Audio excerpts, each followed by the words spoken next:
नमस्कार साथीहरू, म तिल थापा। तपाईहरुलाई यो तिलु ब्लग्समा स्वागत छ। म आज तपाईहरुलाई थारू परिकारको घुँगी कसरी बनाउने भन्ने बारेमा जानकारी गराउन गइरहेको छु। आउनुहोस् हामी सँगै बसेर घुँगी बनाऊ अनि सँगै बसेर खाऊ।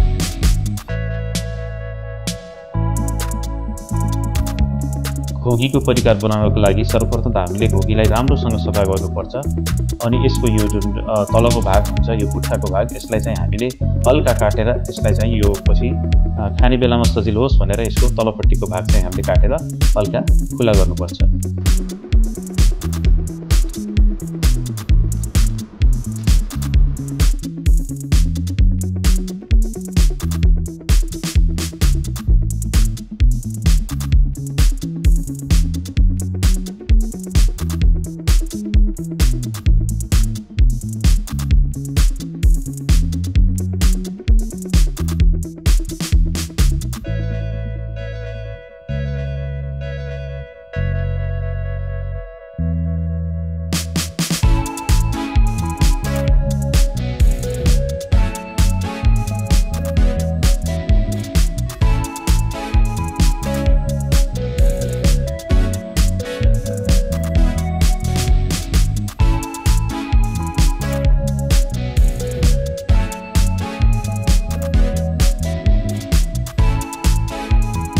घुँगी बनाउनको लागि सर्वप्रथम त कराईलाई आगोमा तताउनुहोस्, मजाले तताउनुहोस् अनि तातेको कराईमा हल्का तपाईले तोरीको तेल राख्नुहोस्।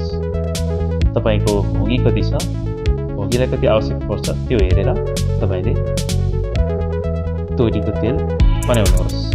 तेल मजाले तातिसकेपछि तपाईले यसमा प्याज खन्याउनुहोस्, हल्का चलाउनुहोस् र यो धनियाको पात हल्का तपाईले यसमा राख्न सक्नुहुन्छ अथवा अदुवाको पात तपाईले यसमा राख्न सक्नुहुन्छ।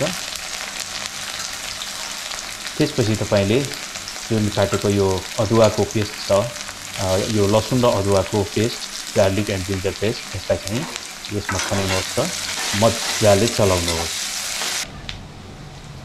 अब तपाईले आफ्नो स्वाद अनुसारको नुन राख्नुहोस् र यसमा तपाईले 1 चम्चा जति बेसार पनि राख्नुहोस् र मजाले चलाउनुहोस्।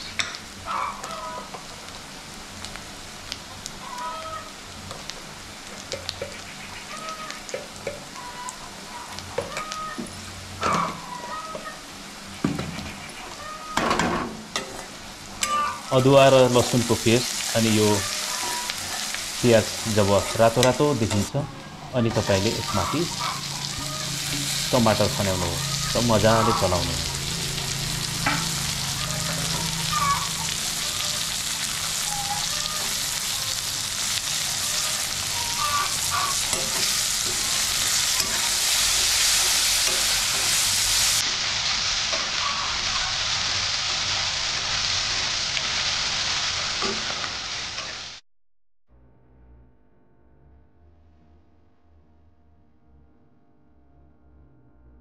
अब हाम्रो ग्रेभी लगभग तयार भयो। अब यसमाथि तपाईले सफा गरेर राखेको घुँगी खन्याउनुहोस् र मजाले पाकुन्जेलसम्म मजाले यसलाई चलाउनुहोस्।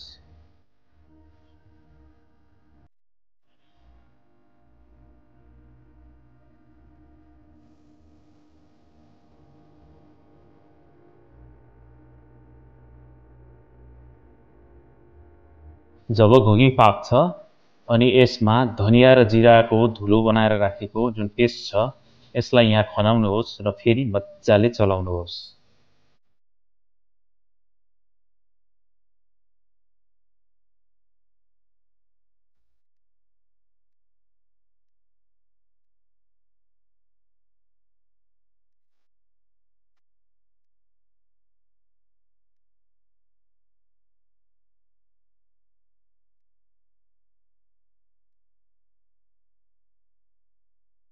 हाम्रो घुँगी अब पाकिसकेको छ।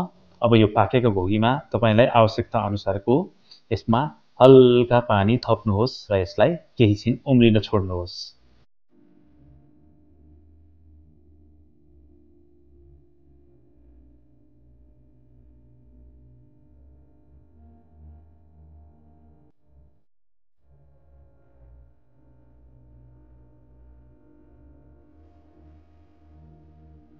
ल हेर्नुहोस् त घोगी अब कस्तो मजाले पाकेको छ। अब यो पाकेको घोगीमा तपाईँले धनियाँ काटेको धनियाँको पात माथिबाट मजाले छर्किनुहोस् र यसलाई केही छिन पाक्न दिनुहोस्।